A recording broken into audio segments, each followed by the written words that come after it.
Everyone, welcome back to my channel Education Treasure. मेरा नाम चैतन्य है और आज की वीडियो में पढ़ेंगे क्लास 8 का ज्योग्राफी का चैप्टर 1 रिसोर्सेज।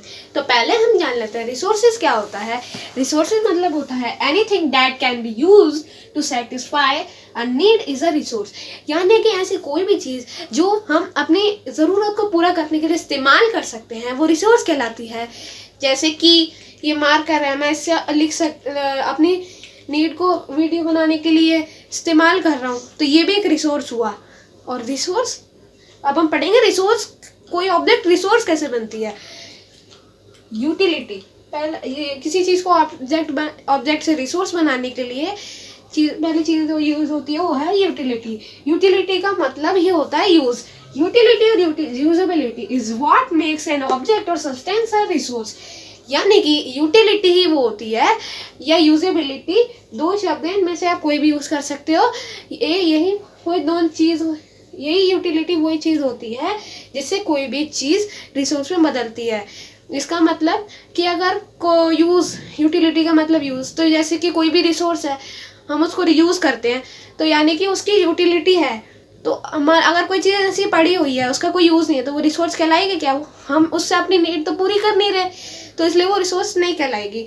इसलिए रिसोर्स, एक ऑब्जेक्ट को रिसोर्स में बदलने के लिए यूटिलिटी होने का होना बहुत ज़रूरी है। और दूसरी चीज़ है वैल्यू। वैल्यू को यूज और utility of a resource gives it a value. Value means worth. यानी कि किसी चीज़, एक रिसोर्स की वैल्यू किस यूटिलिटी से डिसाइड होती है। जैसे कि आप लोगों ने मान लीजिए एक मोबाइल फ़ोन ख़रीदा, तो मोबाइल फ़ोन का कितना काम है, मोबाइल फ़ोन का कितना काम है तो उसी हिसाब से उसकी वैल्यू डिसाइड होगी। मान लीजिए कोई ऐसी चीज़ है जो यूज़ ही नहीं होती, मतलब जिसका बहुत कम काम है, तो उसकी वैल्यू तो बहुत कम होगी ना। तो इसलिए वैल्यू भी होना ज़रूरी है। वैल्यू मतलब होता है कीमत। किसी चीज़ की अगर जो बहुत ज़्यादा काम में आती है तो उसकी ज़्यादा कीमत होगी, और जो काम बहुत कम और मतलब कम काम में आती है उसकी वैल्यू कम होगी। और वैल्यू के अंदर भी दो चीज़ आ जाते हैं, आइए सीखते हैं। तो वैल्यू के भी दो फैक्टर्स होते हैं, इकोनॉमिक वैल्यू और non economic value. Economic value मतलब होती है वैल्यू इन मनी, जिसकी वैल्यू पैसों में मापी जा सकती है कि कितने रुपए का है। जैसे कि मार्कर, ये 20 रुपए का मार्कर है। बोर्ड, ये 400 रुपए का बोर्ड है। कॉपी 30 रुपए की कॉपी है।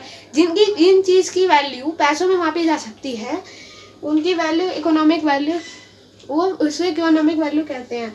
मतलब इन चीज़ों की इकोनॉमिक वैल्यू है। नॉन इकोनॉमिक वैल्यू, साफ साफ दोनों का अंतर पता लग रहा है इसमें। यानी कि value is not in money, इसकी वैल्यू पैसों में नापी नहीं जा सकती। जैसे कि लैंडस्केप, अब बहुत खूबसूरत नज़ारा है तो हम उसको पैसों में खरीद थोड़ी सकते हैं। या फिर हवा है, हम हवा को थोड़ी खरीद सकते हैं, हवा तो आसपास होती है, उसकी एक अलग कीमत है। तो इन दोनों की वैल्यू तो होती है, पर इकोनॉमिक और नॉन इकोनॉमिक का फ़र्क होता है। तो उसके बाद हम टाइम और टेक्नोलॉजी सीखते हैं। तो अब हम सीखेंगे टाइम और टेक्नोलॉजी। तो पहले हम टेक्नोलॉजी पता करते हैं। टेक्नोलॉजी क्या होता है? Technology it is the application of a latest knowledge and skill in doing और मेकिंग थिंग्स। यानी कि ऐसे भी कोई मतलब स्किल हमारे पास जो होती है, ऐसा कोई फॉर्मूला, मतलब जिससे कि हम चीज़ों को इवॉल्व कर सकते हैं। जैसे कि पहले हमारे पास एबेकस होता था, पर उससे धीरे धीरे करके हमारे पास एक कंप्यूटर आया, तो वो उसमें हमने एक टेक्नोलॉजी लगाई, एक फॉर्मूला, एक चीज़ लगाई, अपनी स्किल्स लगाई, तभी तो वो कंप्यूटर में इवॉल्व हुआ। तो उसी को हम टेक्नोलॉजी कहते हैं। और तो time and technology are two important factors that can change substances into a resource. यानी कि टाइम और टेक्नोलॉजी भी ऐसे एक दो फैक्टर होते हैं जिससे हम एक सब्सटेंस को रिसोर्स में बदल सकते हैं। जैसे कि मतलब कि टाइम हमने मान लीजिए एक लकड़ी है, एक पेड़ है, हमने उस पेड़ को काटा, उससे एक टेबल बनाई, उसमें टेक्नोलॉजी लगी, मतलब हमारा स्किल्स लगी और हमारा टाइम भी तो लगा। तो इन्हीं दो चीज़ों की वजह से, टाइम एंड टेक्नोलॉजी से की वजह से ही हमारी मतलब पेड़ से वो इवॉल्व हुआ ना। टाइम लगा उसे इवॉल्व होने में और टेक्नोलॉजी की मदद से हमने उसे इवॉल्व किया। तो यही बस यही बेसिक सी चीज़ होती है टाइम और टेक्नोलॉजी। तो आइए अब आगे कुछ सीखते हैं। Types of resources. Types of resources. Resources are generally classified into 3 types, natural, human made और ह्यूमन। तो रिसोर्सेज के तीन टाइप्स होते हैं, नेचुरल, ह्यूमन मेड और ह्यूमन। तो आइए अब इन्हें गहराई से समझते हैं। तो हमारा रिसोर्सेज का पहला टाइप है natural resources. Natural resources are drawn from nature and used without much modification and are called natural resources. Example water, air, soils, minerals. मतलब कि नेचुरल रिसोर्सेज वो होते हैं जो कि हम नेचर से लेते हैं और उसमें ज़्यादा बदलाव नहीं करते, उन्हें ऐसे इस्तेमाल कर सकते हैं। जैसे कि वाटर हो गया, एयर हो गया, सॉइल हो गई, मिनरल्स हो गए। तो ये सब चीज़ें जो हम नेचर से लेते हैं उनमें ज़्यादा बदलाव नहीं करते और कुछ कुछ में तो करते ही नहीं है। तो ये उन्हें नेचुरल रिसोर्सेज कहते हैं। और नेचुरल रिसोर्सेज के भी 2 टाइप्स होते हैं, रिन्यूएबल एंड नॉन रिन्यूएबल। यानी कि रिन्यूएबल नेचुरल रिसोर्सेज वो होते हैं जो कि मतलब बहुत सारी चीज़ें जो धरती पे पाई जाती हैं और मतलब अगर ह्यूमन इनको रोज इस्तेमाल करे तो फर्क नहीं पड़ता। जैसे कि एयर, सोलर एनर्जी और विंड एनर्जी। तो ये सब चीज़ें जो कभी ख़त्म नहीं हो सकती। क्या धूप आना बंद हो सकती है? आपने देखा होगा सबकी छत पे सोलर पैनल बने होते हैं, उनसे हम सोलर एनर्जी कलेक्ट करते हैं। आपने देखा होगा विंड मिल, जिसे हिंदी में पवन चक्की कहते हैं, जिससे हम बिजली बनाते हैं। तो ये सब चीज़ें, ये क्या कभी इनसे हम ये सारी चीज़ें हम क्या ख़त्म कर सकते हैं? मतलब धूप ख़त्म कर सकते हैं या बिजली ख़त्म कर सकते हैं? नहीं। तो वो रिन्यूएबल रिसोर्सेज में आती है। और नॉन रिन्यूएबल रिसोर्सेज क्या? जो धरती पे कम अमाउंट में पाई जाती है और अगर जो एक बार ख़त्म हो गई तो उसको वापस आने में कई लाखों साल लग जाएंगे। जैसे कि petroleum, natural gas and etcetera.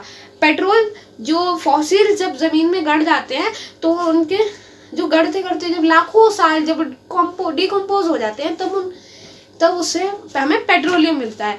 तो पेट्रोल जो हम नॉर्मली यूज़ करते हैं, गाड़ियों में डलवाते हैं, जिससे वो फ्यूल की तरह काम करता है। तो अगर वो बहुत ही कम मात्रा में पाया जाता है और अगर वो ख़त्म हो गया तो उसे वापस यूज़ करने के लिए हमें कई लाखों साल तक वेट करना पड़ेगा। तो मतलब नॉन रिन्यूएबल का मतलब ऐसे नेचुरल रिसोर्सेज जो मतलब बहुत कम मात्रा में पाए जाते हैं और मतलब जल्दी ख़त्म हो सकते हैं अगर ह्यूमन रोज़ यूज़ करें तो। और तो यही फ़र्क है बस इनमें। रिन्यूएबल मतलब ऐसे रिसोर्सेज जो मतलब जल्दी ख़त्म नहीं हो सकते, जो मतलब कभी ख़त्म ही नहीं हो सकते, ऐसे रिसोर्सेज। और नॉन रिन्यूएबल मतलब कि जो कि मतलब जल्दी ख़त्म हो सकते हैं और ख़त्म हो गए तो उन्हें वापस आने में कई सालों का समय लगेगा। तो आइए अब आगे बढ़ते हैं। रिसोर्सेज का दूसरा टाइप है human made resources. People use natural resources to make buildings, bridges, roads, machinery and vehicles etcetera which are known as human made resources. यानी कि जब हम नेचुरल रिसोर्सेज को यूज़ करके कुछ एक नई चीज़ बनाते हैं, उनको एवोल्यूट मॉडिफाई करके नई चीज़ बनाते हैं, उसे हम ह्यूमन मेड रिसोर्सेज कहते हैं। जैसे कि मान लीजिए हमने मेटल होता है, लोहा, ठीक है, मेटल को लिया और उससे हमें कार बना दी, तो वो एक ह्यूमन मेड रिसोर्सेज में आता है। और जैसे कि रोड्स, जैसे मिलता है नेचर से हमें स्टोन मिलता है, हमने उसी स्टोन को यूज़ करके बड़े रोड्स बना दिए, ब्रिजेस बना दिए, तो वो भी एक ह्यूमन मेड रिसोर्सेज कहलाएगा। तो हमारा थर्ड रिसोर्सेज का टाइप है human resources. People are human resources. मतलब कि जो लोग होते हैं, ह्यूमंस, उन्हें भी रिसोर्सेज कहा जाता है। क्यों? क्योंकि वो भी एक दूसरे के काम आते हैं, उन्हें हम यूज़ कर सकते हैं। लेकिन क्या हमें ये कहना सही है कि हम ह्यूमंस को वर्ड यूज़ करना उनके लिए सही है? यूज़ वर्ड इस्तेमाल करना, जल्दी से आप कमेंट में बताइए। बाकी पीपल आर ह्यूमन रिसोर्सेज। मान लीजिए जैसे कि पीपल आर ह्यूमन रिसोर्सेज कब बनते हैं? जब उनके पास स्किल्स होती हैं, जैसे कि teachers teaching, educating and health skills, मतलब कि जैसे टीचर और डॉक्टर उनके पास स्किल्स है, हमने यूज़ कर सकते हैं एजुकेशन लेने के लिए, तो वो ह्यूमन रिसोर्सेज होते हैं, मतलब हम हमारे काम ही तो आ रहे हैं, तो वो ह्यूमन रिसोर्सेज कहलाते हैं। ह्यूमन रिसोर्स तो एजुकेटिंग और हेल्थ के हिसाब से ही नहीं होती, मेरे हिसाब से वो ह्यूमैनिटी पे भी होने चाहिए, क्योंकि इंसानों के अंदर ह्यूमैनिटी फीलिंग्स होती है, हमें उन्हें ये नहीं बोलना चाहिए कि हम उन्हें यूज़ कर रहे हैं। तब हम आगे बढ़ते हैं, ह्यूमन रिसोर्स डेवलपमेंट, यानी कि improving the quality of people skills so that they are able to create more resources, यानी कि लोगों जो मतलब बच्चे होते हैं उन्हें पढ़ाना और उनके स्किल्स को डेवलप करना, ताकि वो आगे जाके और रिसोर्सेज बना सकें। जैसे कि एक बच्चा है, टीचर उसको पढ़ाता है ताकि वो जाके एक बड़ा आदमी बन सके, वो क्या बनेगा, वो बड़ा होके एक काम ऐसे आदमी बनेगा जो मतलब कि काम ही तो करेगा, मतलब कि वो दूसरों के काम आएगा, मतलब दूसरों की हेल्प करेगा। मान लीजिए वो बड़ा होके डॉक्टर या वो खुद टीचर बन गया, तो भी एक रिसोर्स हो गया ना, मतलब कि वो बड़ा होके और भी वो चीज़ें करेगा। और मान लीजिए वो किसी फैक्ट्री में काम करेगा, मान लीजिए वो किसी भी चीज़ मतलब कंपनी में काम करेगा, मान लीजिए उस कंपनी में कोई खाने की चीज़ बनती है, तो वो भी तो रिसोर्सेज हुई, वो और रिसोर्सेज बनाएगा।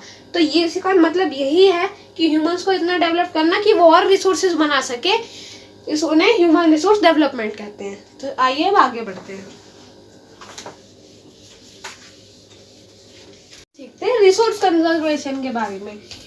Using resource carefully and giving them time to get renewable, यानी कि हम रिसोर्स को केयरफुली यूज करना, ध्यान से बचा बचा के यूज करना, मतलब ज़्यादा वेस्ट नहीं करना, और उन्हें टाइम टू गेट मतलब उन्हें रिन्यूएबल भी होने देना, मतलब कि उन्हें फिर से जैसे वाटर हम उसको वेस्ट ना करें, और उसको जैसे बहुत सारा पॉल्यूटेड वाटर हो गया तो हम उसे टाइम दें उसे रिन्यू होने का, तो उसे कहते हैं resource conservation.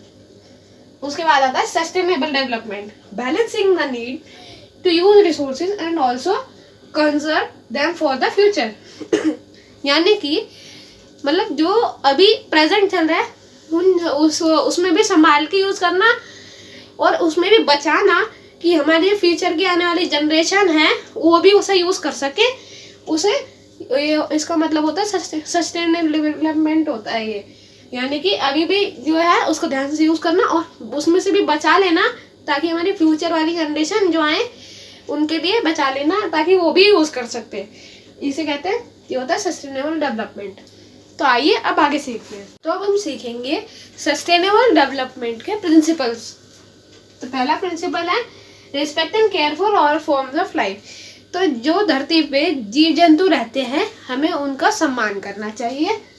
Improve the quality of human life, यानी कि जो आज ह्यूमंस रहते हैं उनकी मतलब उनकी भी उसकी भी रिस्पेक्ट करनी चाहिए, मतलब इम्प्रूव करना चाहिए, हमें अच्छी चीज़ें खानी चाहिए ताकि हमारी हेल्थ बढ़े और हम और अच्छी मतलब चीज़ें कर पाएँ। Conserve the earth Vitality and diversity, धरती पे जो जीवन शक्ति है, यानी कि जो जैसे पानी है वो हमें जीवन देता है, हमें उन्हें उसे बचाना चाहिए। और धरती पे जो विभिन्न बहुत सारी चीज़ें हैं ना धरती पे, तो धरती पे जो अलग अलग चीज़ें हमें उन्हें, और पानी मतलब जीवन शक्ति जो हमें देती है, हमें उन चीज़ों को बचाना चाहिए। Minimise depletion of natural resources जैसे पेड़ हो गया, वो पेड़ों के डिप्लीशन यानी पेड़ों के कटने को हमें रोकना चाहिए, नेचुरल रिसोर्सेज के हमें कम करना चाहिए। Change personal attitude and practices toward the environment, हमें अपने मन को नेचर के प्रति साफ रखना चाहिए। Enable communities to take care for their own environment, मतलब कि हमें इनेबल मतलब कम्युनिटीज़ को अपने आसपास के एरिया का ध्यान रखना चाहिए, जैसे कि कूड़ा है, साफ सफाई है, कूड़ा है साफ करना, उसे ऐसी चीज़ों का हमें कम्युनिटीज़ को ध्यान रखना चाहिए। तो आज की वीडियो में हमने सीखा क्लास 8 के ज्योग्राफी का चैप्टर 1 रिसोर्सेज, तो आपको अगर मेरी वीडियो अच्छी लगी हो तो हमारी वीडियो को लाइक कीजिए, हमारे चैनल को सब्सक्राइब कीजिए और हमारी वीडियो को शेयर कीजिए। और अगर आपको कोई फीडबैक देना हो तो कमेंट में ज़रूर दीजिएगा। अब मैं आपको मिलता हूँ अगली वीडियो में, तब तक के लिए बाय एवरीवन।